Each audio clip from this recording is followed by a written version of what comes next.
Since developing our first aircraft tire in 1909, the Goodyear Tire and Rubber Company has been setting the standard for tire quality and performance.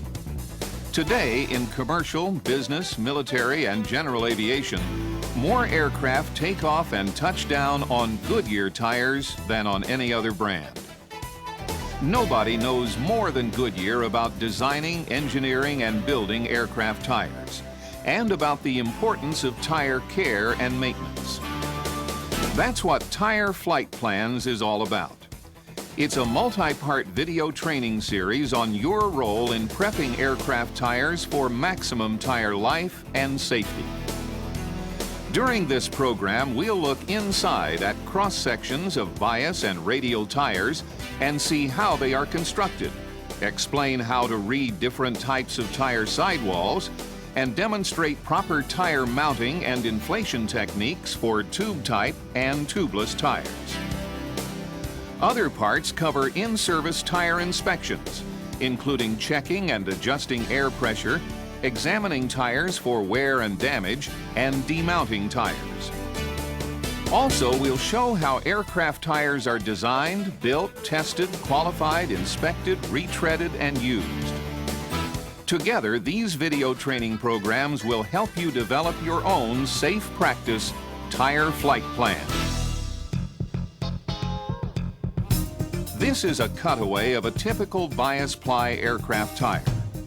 Bias tires are the most popular aircraft tires because of their durability and retreadability. The tire beads are steel wires embedded in rubber. They anchor the casing plies. Together with the apex strip, flippers, and chafers, the beads provide a firm mounting surface for the wheel. The outer edge of the surface is called the bead heel. It fits against the wheel flange. The inner edge is called the bead toe. The tire casing consists of the tread, plies, sidewall, inner liner, and reinforcing components. The tire tread is compounded for toughness and durability, and the tread pattern is designed for aircraft operational requirements.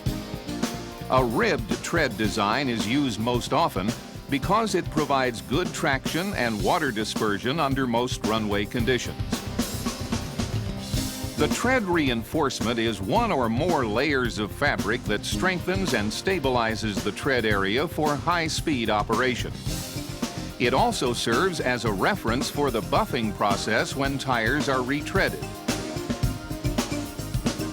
Alternate layers of rubber-coated fabric called plies, which run at opposite angles to each other, provide tire strength.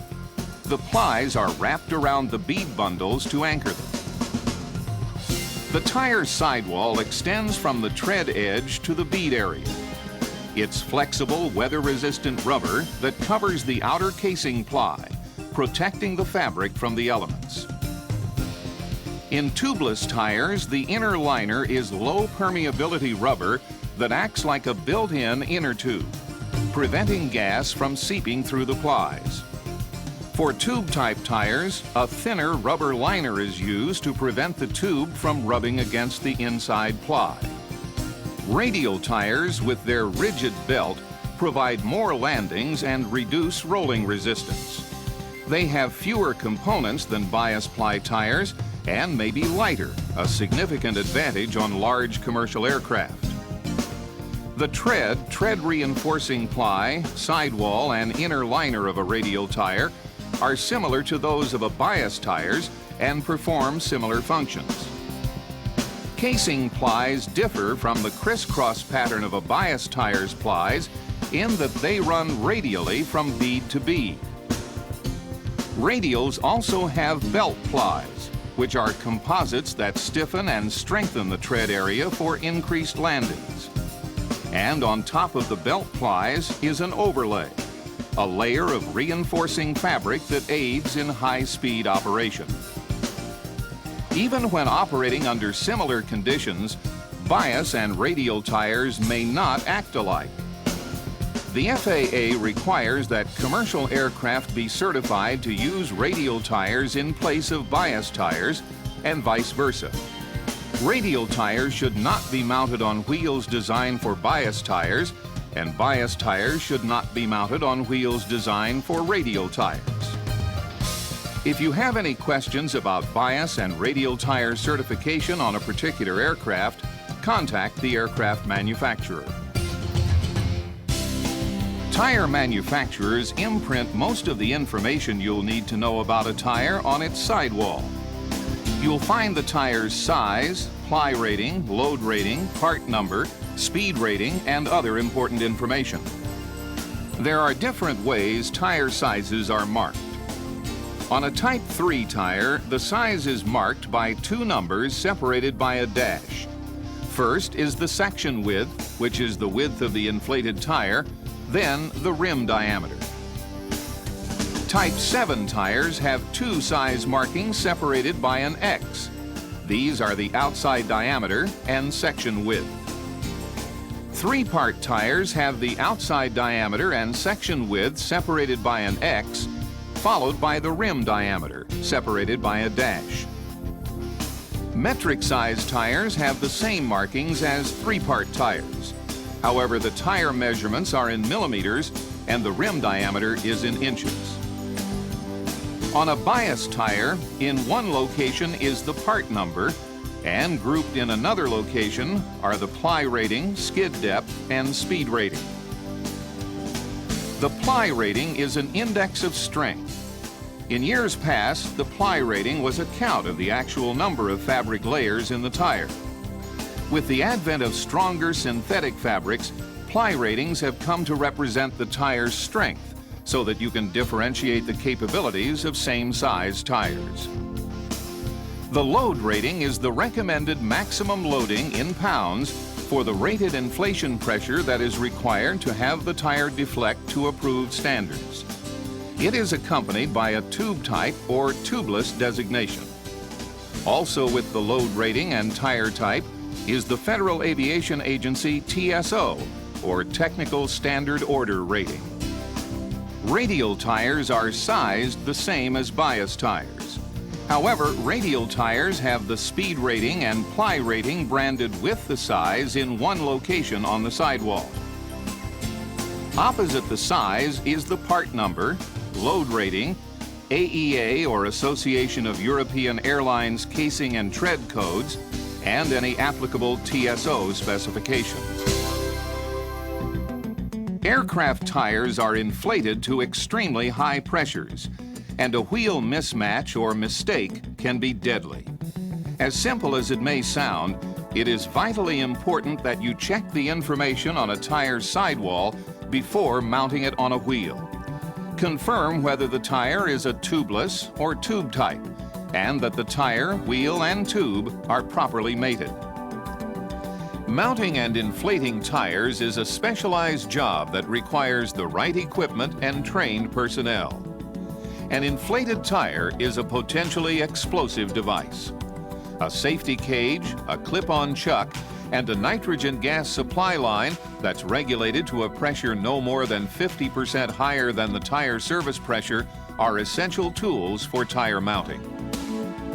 When mounting tube-type tires, be sure the tube and tire are specified for the wheel assembly. Make sure the inside of the tire is clean and lubricate it lightly with talc powder. Do not use silicone, grease, or other lubricants because they could be harmful to rubber. Inflate the tube slightly so that it's round and insert it into the tire. Align the yellow stripe on the tube with the red balance dot on the tire. If there is no stripe on the inner tube, align the valve with the red dot. Inflate the tube to shape. Mount the tire and tube on the wheel. Lubricate the bead toes with a light coat of talc to make the mounting job easier and help the bead seat against the wheel flange. Inside a safety cage, inflate the tire to its rated pressure. Then deflate it so that the inner tube stretch is equalized.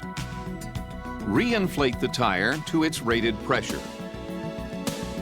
New tires stretch when they are inflated. You will have to adjust the inflation pressure after allowing a 12-hour stretch period. We'll talk more about inflating tires and monitoring inflation pressures in a moment. Like mounting a tube-type tire, the first step to take when mounting a tubeless tire is precautionary. Check for the word tubeless on the sidewall. Make sure the inside of the tire is clean. And clean the tire bead with a cloth dampened with denatured alcohol. Allow the bead seat to dry. Do not use cleaning solvents other than denatured alcohol. Lubricate and install new O-rings. Then assemble the wheel halves. If the wheel assembly is used in extremely cold conditions, Goodyear recommends that new O-rings with the best cold weather properties be installed.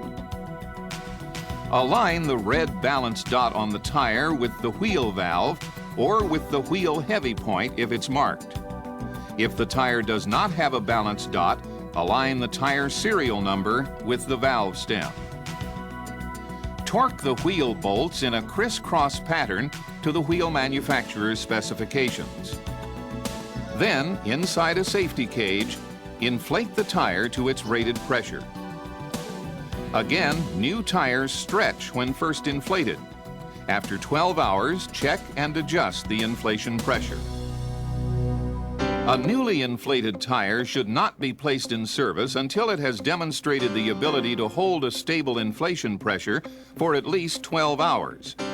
When you inflate a new tire, the initial stretching or growth of the nylon cord will result in a pressure drop. That's why Goodyear recommends an initial 12-hour stabilizing period, then adjust tire inflation pressure. We also recommend that you monitor tire pressure for the following 24 hours. The tire must be capable of retaining its inflation pressure with a loss no greater than 5% in 24 hours. If the pressure drops more than 5%, follow these procedures. First, consider the impact of ambient temperature variations. Remember that a 5-degree Fahrenheit temperature drop will cause a 1% drop in inflation pressure. A 150 psi tire inflated in a hangar at 60 degrees Fahrenheit and taken outside in 0-degree temperatures will drop to 132 psi, a 12% drop. If temperature variations have not caused the pressure drop to exceed 5%, check the pressure integrity of the assembly. Tubeless tires are built with a rubber liner material that is less permeable to the inflation gas. However, a slight amount of gas diffusion through this rubber layer is normal. It will escape into the casing plies and must be bled off. For this reason, tires are built with small vent holes in the lower sidewall area of the casing plies. Check the tire vent holes for excess bubbling with a soap solution. Remember, it is natural for these tire vents to exhibit slight bubbling, especially when the tire is first mounted. This bubbling should decrease to only a small amount within an hour after mounting. If excessive bubbles are observed, determine the air leak rate over a 24-hour period. If it is more than 5%, remove the tire.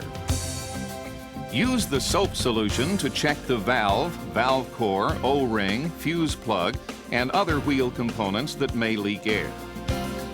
If leakage problems are persistent, dismount the tire and remount it on a different wheel.